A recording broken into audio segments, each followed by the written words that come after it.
right, and live from the Kenyatta University Communication Center, you are just in time for the Friday edition of the KUTV Prime Time News on the 16th day of the month of January. Literally, we are midway into the first month of the year 2026. How has your day been? I do hope it has been one that has been fruitful, as it has been right here at KUTV, where we've been compiling reports on matters happening in the country and also beyond our borders. Among the top stories include matters concerning rice importation ban currently having been taken across by the courts, as well as issues on grade 1 intake, and also stories of students who will be able to continue with their studies because someone considered giving them a helping hand. But first, let's take it up officially.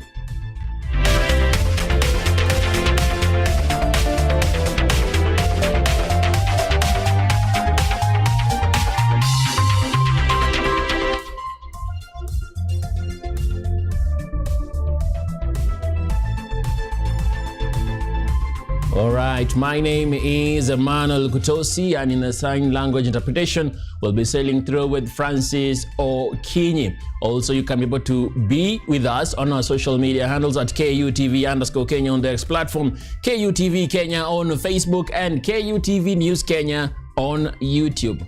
Link a friend, tell them KUTV is live. Now, the Kerugoya High Court has temporarily suspended the government's plan to import rice, issuing a 3-day conservatory orders pending a full hearing. Justice Edward M. Mureithi certified the matter as urgent, directing the Kenya Revenue Authority to detain rice consignments until further notice. The move comes amid pressure from Kirinyaga Senator Kamau Muranga, who says importing rice while local produce remains unsold is unfair and threatens farmers' livelihoods.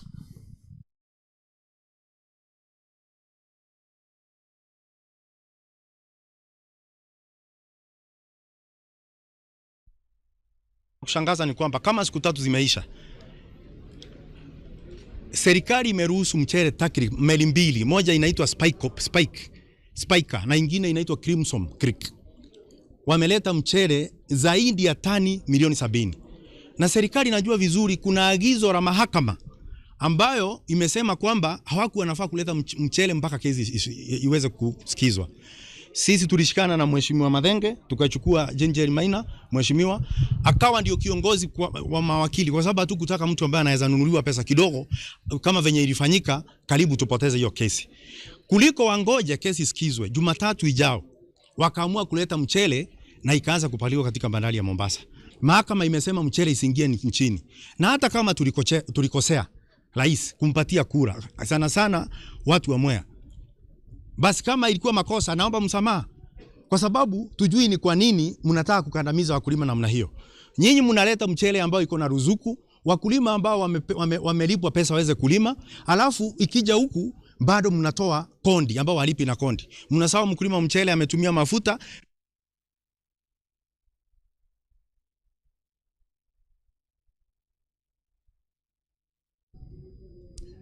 Now, parents of guardians of grade 10 students who are yet to report to secondary school without reason could risk legal action. This as education officials in Thika embarked on an intensive mop-up exercise to ensure 100% transition. Speaking during the flagging off of a Limu scholarship beneficiaries at the Deputy County Commissioner's office in Thika West Sub-County, Sub-County Director of Education Maurice Sifuna warned parents against neglect, calling on those with financial challenges to seek assistance.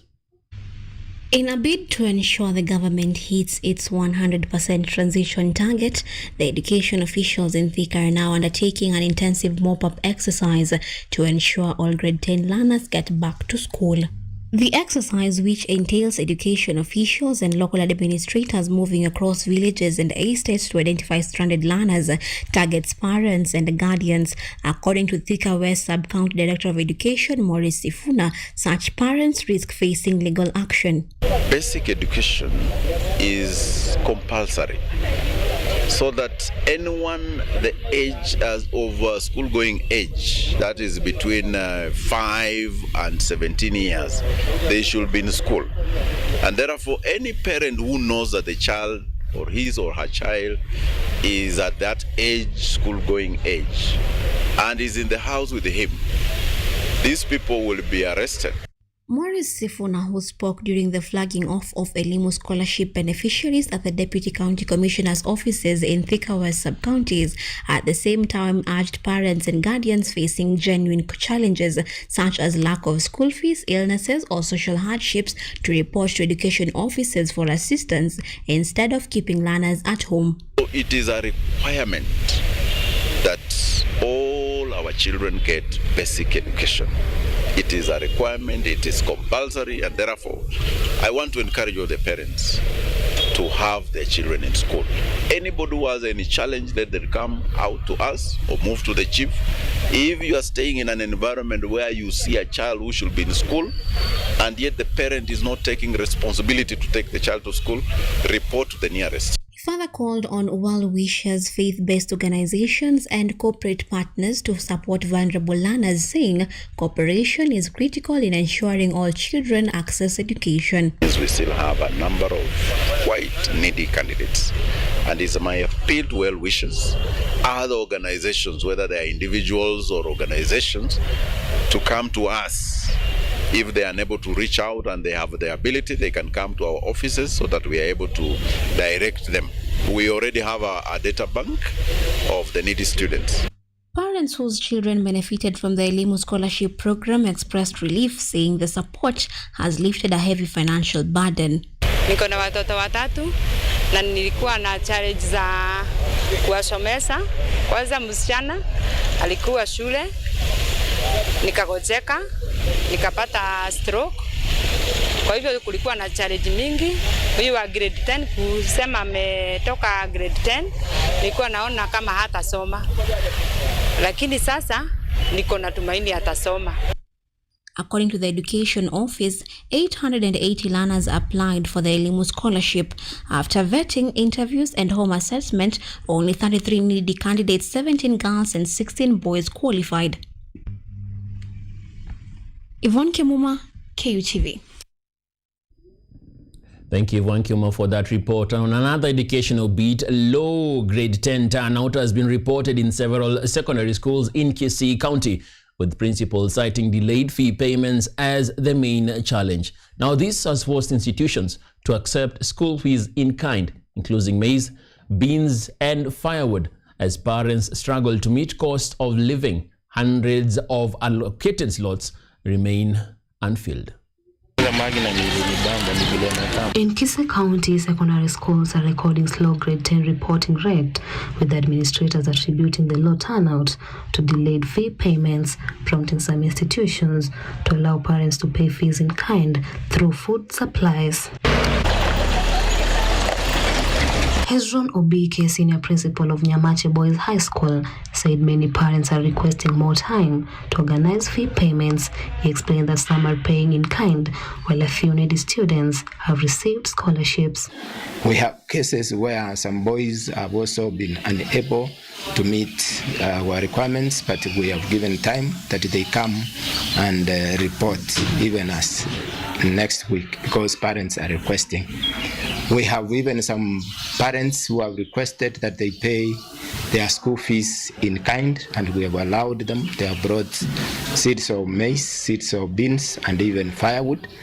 And some are even promising to be supplying us vegetables. St. John's Nyamagwa Boys High School Principal Wilfred Ombati reported slow grade 10 reporting, with barely half of 500 slot fields, as delayed fee payments weigh on parents, urging sponsors and well-wishers to step in and support needy students to ensure timely school attendance. So sometimes we compromise rules and allow them pay in kind, because you can't let a parent go back with a learner even when the learner has merited to be here.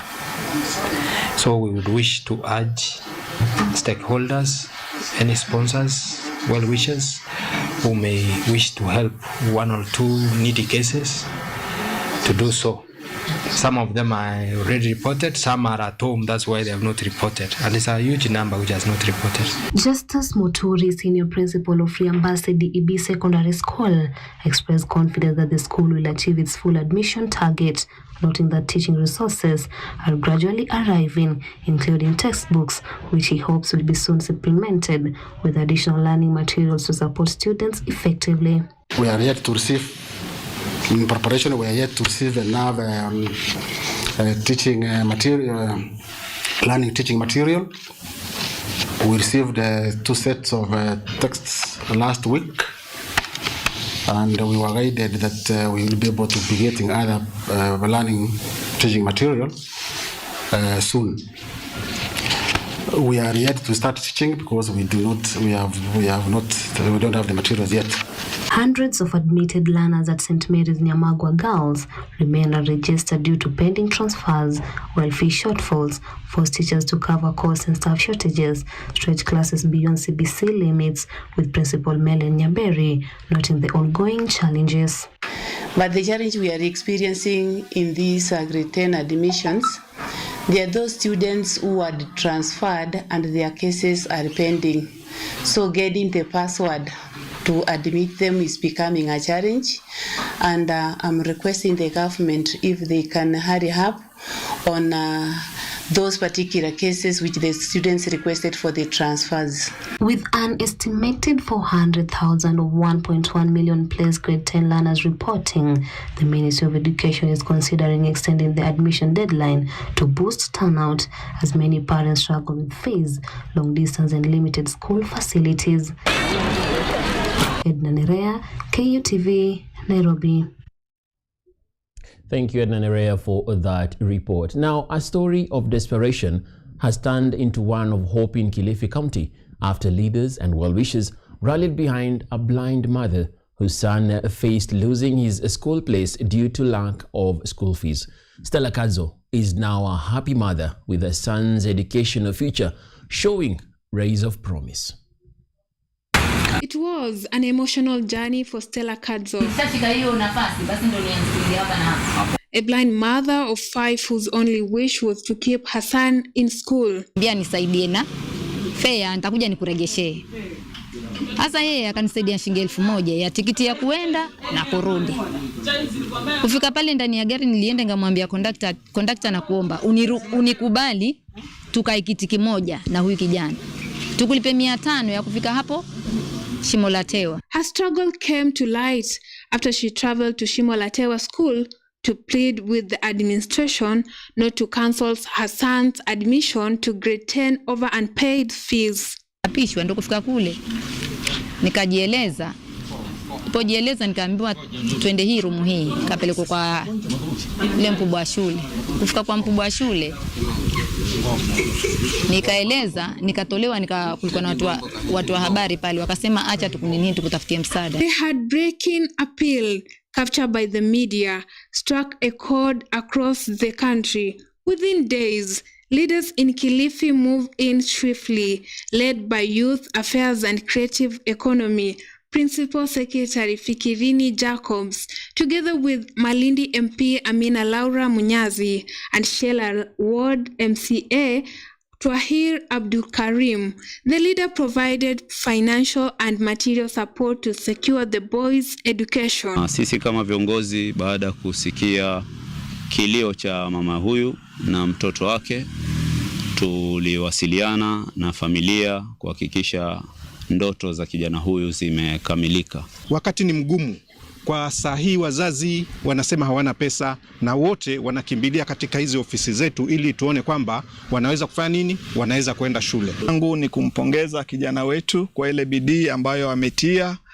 kiasi cha kuweza kufaulu, na kumpongeza pia mama ambaye ameendelea kumsaidia. Sisi kama walimu ni furaha yetu ya kwamba watoto wetu wamefanya vizuri, akiwemo mmoja wao. Overwhelmed with gratitude, the student thanked his benefactors, promising to work hard and one day support his visual impaired mother. Na pia ningependa kushukuru kwa kila mwenye amenisaidia. Mungu awapate maisha marefu. Na pia nitatumia nafasi hii kufanya bidii kwa masomo. For Kadzo, the support restored more than school fees. It restored dignity, hope, and a future once clouded by uncertainty. Mimi nikienda pale Shimo la Tewa, sikudhani kwamba mimi nitaweza kukubaliwa kuingia kwa darasa mpaka nipishwe mimi na kimbele. Lakini niliona hata wazazi wenzangu nilipoenda hapo, kila mzazi alisema tunaanza kumpisha huyo mwenzetu ambaye hali zake ana upungufu fulani. Nilishukuru. Ninashukuru na nyote ninaombea Mungu, Mwenyezi Mungu amsaidie. Asanteni na wenye kunisaidia pia. Challenges by parents in raising school fees has continued to be a threat to the claiming of educational dreams across the country as the new academic year begins. Sababu mimi sina cha kuwalipa, lakini najua Mungu anaweza walipa na atawalipa. Wale wanahabari ambao wamesikia haya maneno, pia wao ninawaambia kwamba nashukuru kwa sababu nimefanikiwa, nao pia nawaombea pia wapate zaidi pia. Rael Makuna, KUTV. Amevaa kama mheshimiwa MCA wa Shela na yeye. Now to matters political. With a taste of criminality, residents of Gadhingiri ward in Mwea have joined the family of former Mwea Member of Parliament Peter Gitau Njuguna in protest over his alleged abduction, suspected to involve officers from the Directorate of Criminal Investigations (DCI). Carrying twigs, demonstrators accused the government of attempting to silence dissenting voices and demanded Gitau's immediate release. His sister, Jane Wamboi Maingi, said the former legislator was taken from his Nakuru home at around 2 a.m. on Wednesday after officers allegedly broke into the compound.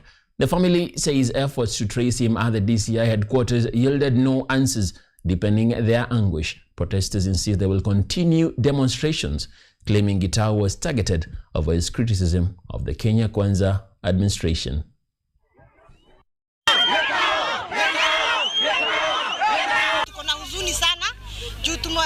Kuna mmoja wetu hapatikani na ndiye anaitwa Peter Njuguna Gitau. So tunawaomba serikali wawe wanamuachilia mahali yako juu tunafikiria lazima hawezi kuwa ati yeye ameshikwa na ametekwa nyara na watu ambao hawajulikani. Hawa wanajiita ghouls ati wao ati wametumwa na DCI. Kwa hivyo tunaomba wamuachilie tafadhali, tafadhali, tafadhali. Huyu ametekwa nyara ni ndugu yangu, alishikwa tarehe 14 saa 8 ya usiku upande wa Nakuru uko anakaa. Sasa sisi family tuko na machozi mingi, tunalilia serikali imwachilie mahali pote yako. Serikali imwachilie. Sisi tuna swali moja tu, kama Gitau amekosea serikali ama amekosea mtu individual, wacha Gitau apelekwe kotini, tupatane kotini na mawakili zetu. Na kama Gitau ameshikwa kwa sababu ya mambo zingine ya kisiasa, atuendi chini sisi. Watu wa Moyo wamesema hata wamweke ndani, wamweke mahali popote, tunasimama na Gitau mpaka hadi ya mwisho. Okay, and with that call to security enforcement officers to do their bit in finding the lost former Member of Parliament, we take our first break right on the Friday edition of the KUTV Prime Time News. In a moment, we'll be back with more just for you.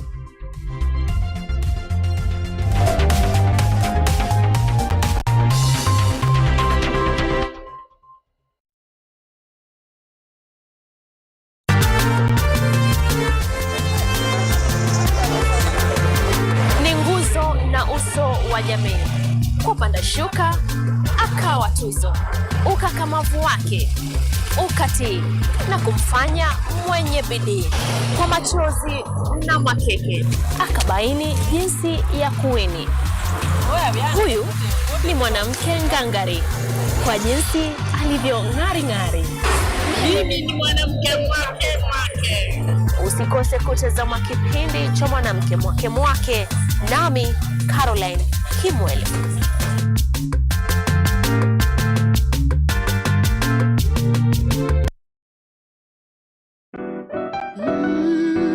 Miti. Panda. Miti. Our planet's future is in our hands. However, there is a threat to the brightness of this tomorrow. On Earth Check, we share the challenges, the solutions, and the hope.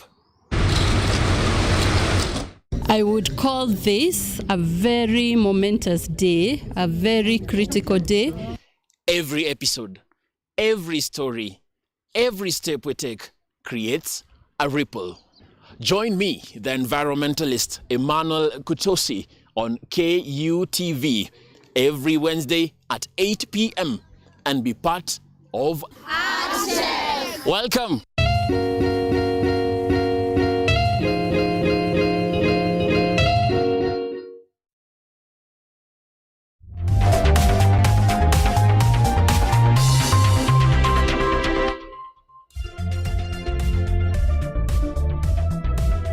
Welcome back to the Friday edition of the KUTV Prime Time News that is also streaming on YouTube and KUTV News Kenya. Now, President William Ruto has lauded the Dawoodi Bohra community for its significant contribution to Kenya's growth, particularly in housing, healthcare, and education. Speaking during an official visit to the Al Jamea Tisuf Saifa Nairobi campus in Karen, the president said the world classic Arabic Academy continues to positively shape learning values and social development.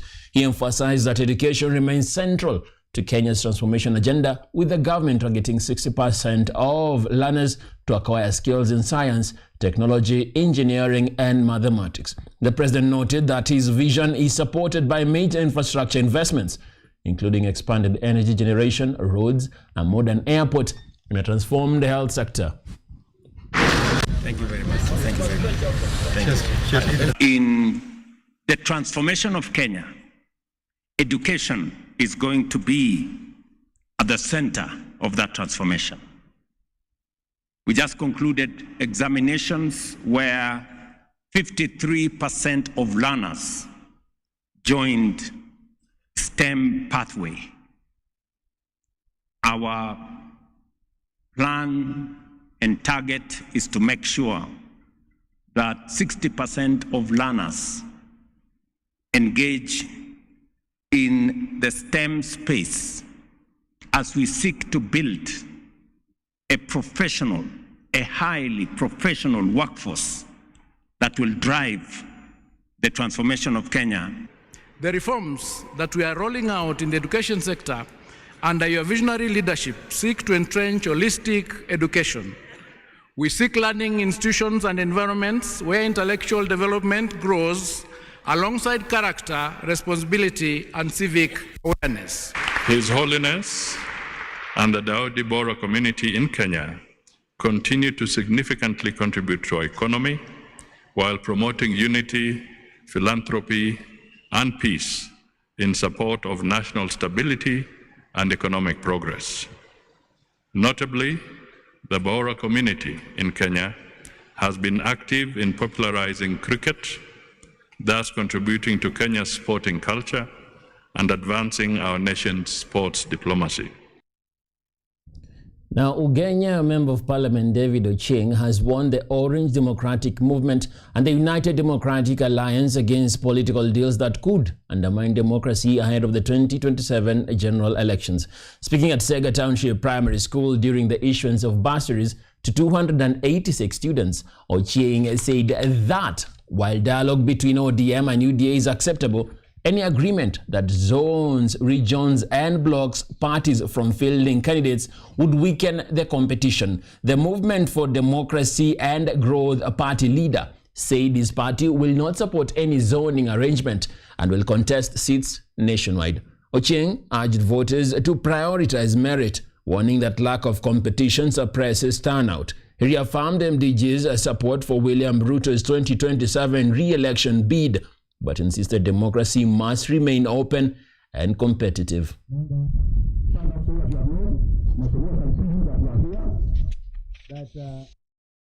Talks going on at the national level. I've seen political parties jostling for power. That's why political parties are made anyway. I've seen, and I don't talk for them, I've seen UDA and ODM going into a very early marriage, I think premature one. Lakini that's their decision to make, and they have decided. But we want to say here from Mugenya that let UD and ODM do what they are doing, but let them not try to zone the country. We don't want political dealership. We don't want political deals that tell us that, oh, now you run people here and you can't run people there. You can do your coalition agreements. MDG is part of Kenya Kwanza. And still within the Nyanza region, children in Migori County are set to benefit from improved health and learning conditions following the distribution of water purifiers to early childhood development education centers. Through a partnership between the county government of Migori and Viridi and Livestraw School across the 12 sub-counties will now access clean and safe drinking water. Speaking during the flagging off exercise, Governor Dr. Ochilo Ayako said the initiative will protect young learners from waterborne diseases and enhance their overall well-being. Each school will receive a Livestraw community filter alongside hygiene education, staff training and safe water storage. The program will also ease the burden on schools by eliminating the need to boil water using firewood or charcoal. Moved through a very simple process today to officially flag off the distribution of Livestraw so that we can drink clean water, have healthy children who are healthy, children who do not get sick, children who are energetic are the children who will pass their examinations, grow into good adults, and build this nation when we are no longer at the scene. Now, tragedy struck today at the tunnel flyover in Fort Tenan along the Londiani-Muhoroni Road, where a road accident claimed the life of one passenger. Others were injured and rushed to Fort Tenan Sub-County Hospital for medical attention, with additional casualties taken to nearby facilities, including Londiani Sub-County Hospital. Police say the crash occurred in the early hours and the body was taken to Londiani Sub-County Hospital morgue. Emergency responders remain at the scene as investigations continue.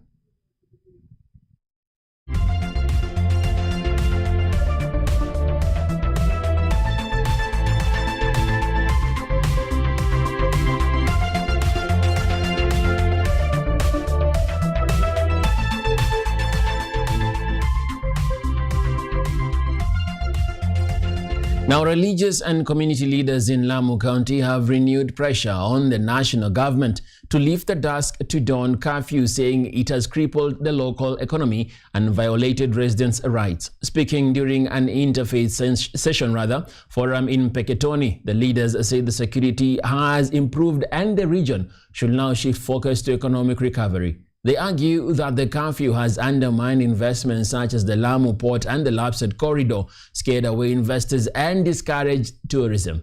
The leaders urged in Interior CS Kipchumba Murkomen to review the measures.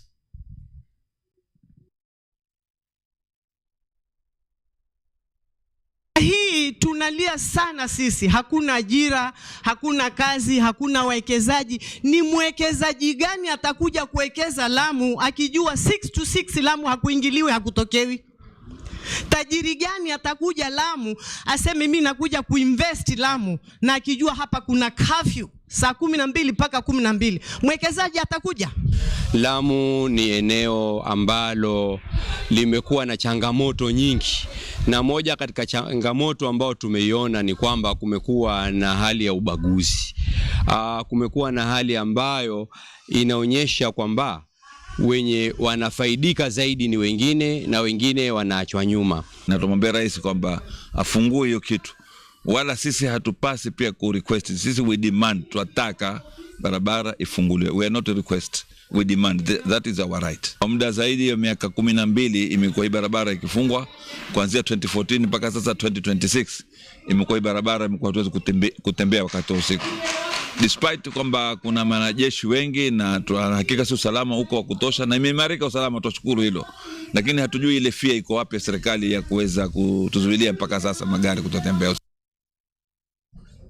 All right, 29 minutes past the top of the hour, and we take our second break right here on the KUTV Friday Prime Time News at a time when 794 kilometers from the capital, Nairobi, in our neighboring country, Uganda, the electoral process is still ongoing currently, with the incumbent President Yoweri Museveni leading at 75% of the votes, with Bobi Wine following with 21% based on returns from 70% of the polling stations. Of course, we are looking on that matter despite the media, or rather the internet shutdown within that country. We'll be back in a moment with more reports from our very own country.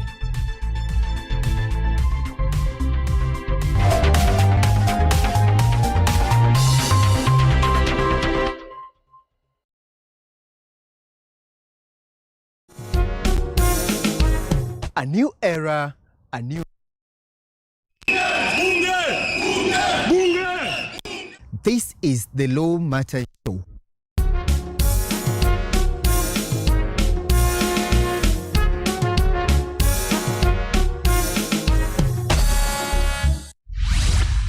A program that brings you legal sensitization on your television. Statement is written and just the quote the prosecution. I think that this loss is a setback for Raila Odinga. What policy recommendations fronted by the candidate? With diversity, we demystify important legal issues locally, regionally, and internationally. What Tanzanians... Join me, Elvin Onsongo, as I bring you more insights on law matters. We are looking at social issues.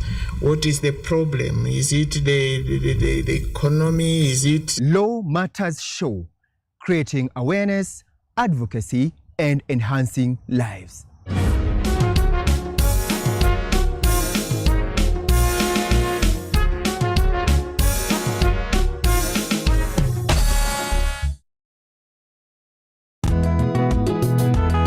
Msimu mpya, uso mpya, nguvu mpya, bila shaka na ari mpya. Lakini dhamira ni ile ile.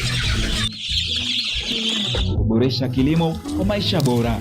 Jiunge nami James Baraka na hodha wako mpya wa kipindi cha Boresha Kilimo, tunapochunguza mbinu za kisasa za kilimo, ukipenda teknolojia ibuka katika kilimo, maoni ya wataalamu na hadithi za mafanikio kutoka kila pembe ya taifa.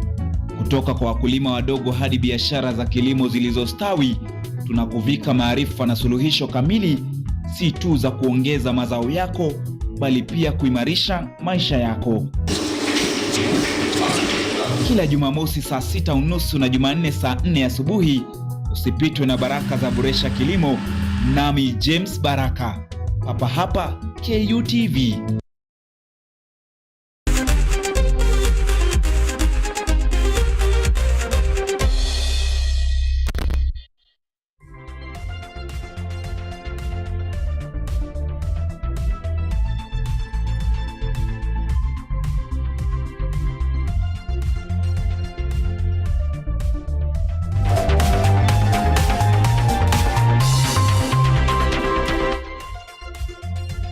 Welcome back. Apologies for that technical glitch. Now, the Dock Workers Union in Mombasa has praised the Kenya Post Authority management and Managing Director Captain William Ruto for the strong performance and global competitiveness. Now, the union cited record cargo growth, surpassing the container targets, improved efficiency and infrastructure modernization. KPA has handled over 2,020,000 equivalent units for the past 2 years, and over the past 3 years, 5.943 million 20-foot equivalent units. Now, the DW has also urged the government to renew Ruto's contract to sustain growth and leadership continuity.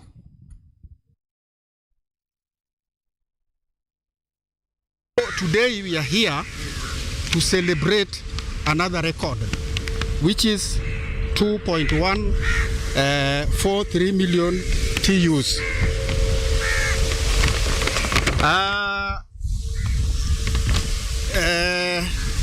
Performance within Kenya Ports Authority supports jobs, supports businesses, supports all kinds of people. In fact, many livelihoods depend on the port.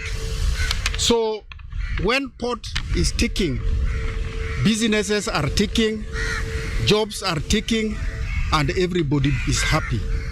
That is why, as we stand here today, all those who are benefiting from the port are waiting with a bated breath to hear that the government has extended the contract of Captain Ruto ndani ya port. Not because of anything, but because of his performance record, which I have just talked about. Now, the government, we are also happy that the government is also listening. And we are also happy that the government actually has a lot of confidence in the management of Kenya Ports Authority. And that is why government offered to give Kenya Ports Authority 41 billion for port expansion. Now, as climate shock, market access challenges and land pressures reshape Kenya's agricultural landscape, farmers across the country are demanding smarter solutions, stronger cooperatives, and faster government action. Tonight, our agricultural wrap takes us to Embu, Kirinyaga, and Laikipia, where livestock protection, dairy revival, rural roads, and land ownership disputes are shaping the future of farming.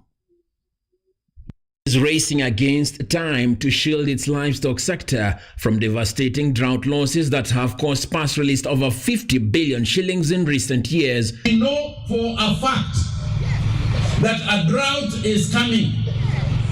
If we know for a fact that a drought is coming, let us prepare for the drought as we prepare for human food. Speaking in Embu County, Agricultural Cabinet Secretary Mutahi Kagwe has announced a bold plan to establish a national animal feed reserves aimed at ensuring livestock survive dry spells without distress, sales, or mass deaths. Counties ziwe na viwanda, ziwe na go downs ambazo tunaweza weka silage na hay. We keep it for the dry seasons.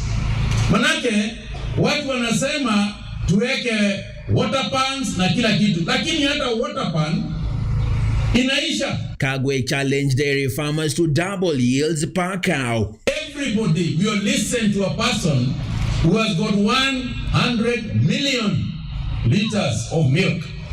Everybody will listen to you. But nobody is going to listen to you if you have got 8 liters of milk. With additional funding approved for milk coolers, the aim is to put across harvest clauses and introduce quality-based milk payments, rewarding better hygiene and handling. A feeling and that we would want to request is that bulking center at Runyenjes be given out to the farmers. The dairy union in Embu, which is bringing together Kirinyaga County, Embu County, and Tharaka County. Must take initiative to give us the plans that they have to salvage the livestock in the respective counties, so that we can be able to be of assistance as a national government. Embu Governor Cecily Mbarire reiterated calls for the handover of the underutilized Runyenjes KCC factory to local cooperatives, saying the county is ready to inject 200 million shillings to revive the factory. Nataka iwe ni yetu wakulima wa Embu County Dairy Union. Kwa hivyo tunakuomba mwambie sisi tuko tayari, atusaidie tupate hiyo kiwanda, tuichukue, na umwambie mimi nimetenga 200 million, aniongezee ingine 500 million, tufungue hiyo factory na tutamshukuru. Also in Kirinyaga County, improved infrastructure is quietly transforming agriculture. Under the Nyorosha Barabara Mashinani program, over 285 kilometers of roads have been graded and murramed, slashing transport costs and reducing post-harvest losses. Vile wametusaidia tumesaidika sana, sababu wakulima sasa waoni shinda ya kuenda kupeleka vitu zao kwa soko, na vile tulikuwa tunambemba akina mama akiwa wajawazito ama akiwa mtu amegonjeka, tunakuwa tunambemba na mikono ama kumbemba na gari ya ng'ombe. Hii barabara tulikuwa na shida jana hapo mbeleni, lakini haikuwekwa hiyo maram, tulikuwa na shida sana, lakini wakati huu tumeona wanaendelea wanatuwekea maram. The county governor, Anne Waiguru, says better roads are unlocking markets, improving access to health services and strengthening the county agricultural backbone. In infrastructure, we continue to rehabilitate our roads and maintain them, and also working on the modernized towns including Kutosi, Kagio, Sagana, Kagumo and Korogoya, with curb pavements and drainage rolled out. Have the machinery and all the resources required to do this, and we must really thank Her Excellency because she has availed the budget for fuel and motor vehicle maintenance, and we are quite positive that we should be able to achieve this before the end of the financial year by the 30th of June. Meanwhile, in Laikipia County, a simmering land dispute threatens agricultural investment and stability. A battle over 23,000-acre land in Rumuruti has pitted registered landowners against squatters who say they have lived on the land for decades. Nasema mwenye ile anakaa Nairobi, mwenye ile anakaa Karatina,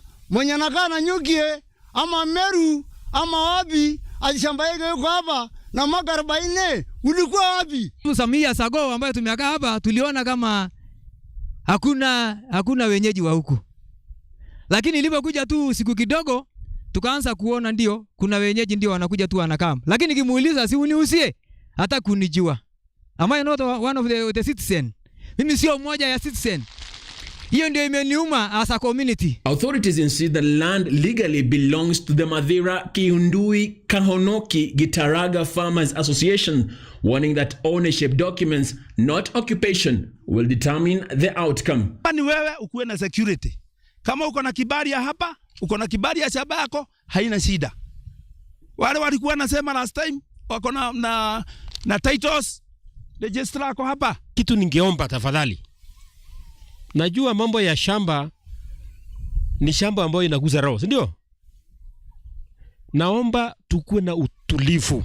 But the squatters have vowed not to leave, raising fears of prolonged tension in a region already vulnerable to climate and resource conflicts. Ndio hata unakuja kutuambia tuseme tunauza mashamba. Mkubwa kusema ukweli ulikuwa wapi? Kama tulikuwa tunanunua, kwa hivyo tunanunua vitu hakuna. Na wenye wanatuhusia sini watu wa Mathira. Ama hii ni Waturkana wa Mathira. Nyinyi na sisi ni ndugu.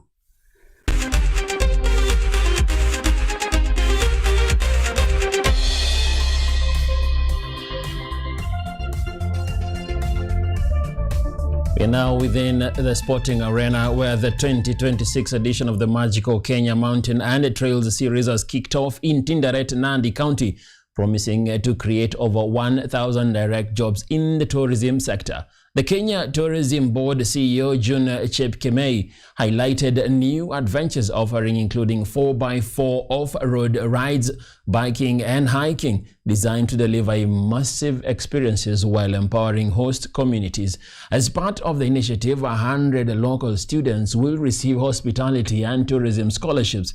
The three-day event features the Tap Tengelei Cultural Festival and the Tinderet Bangetunya Mountain Run, which doubles as Kenya's selection event for the World Mountain and Trail Running Championships.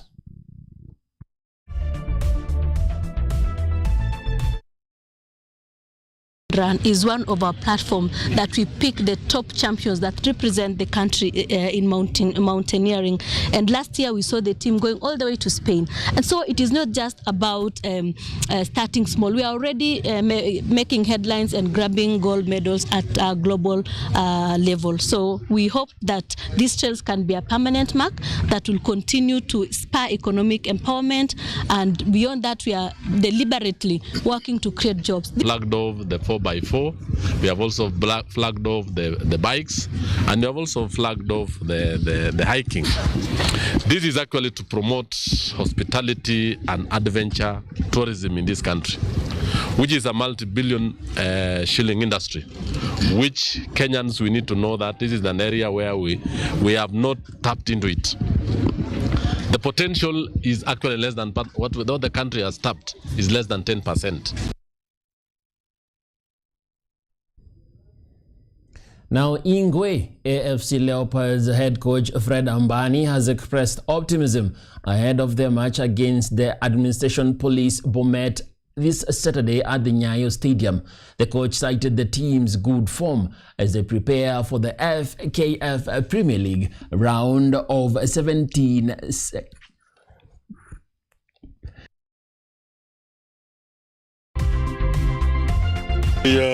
Eneo kweli tumekuwa na drought ya mabao.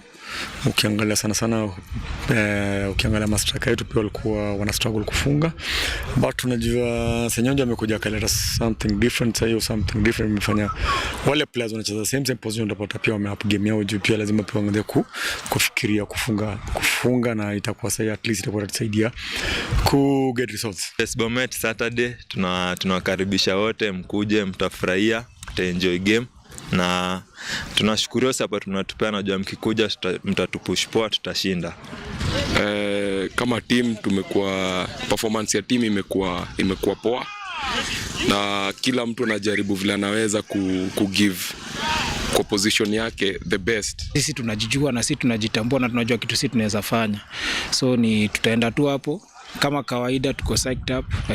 Wanakuja home ni ku make sure game zote tunacheza home, pia tunachukua point 3. Itakuwa easy ya kwetu kwa at the end of the season kuangalia mali tuko na lengo letu la kuchukua title.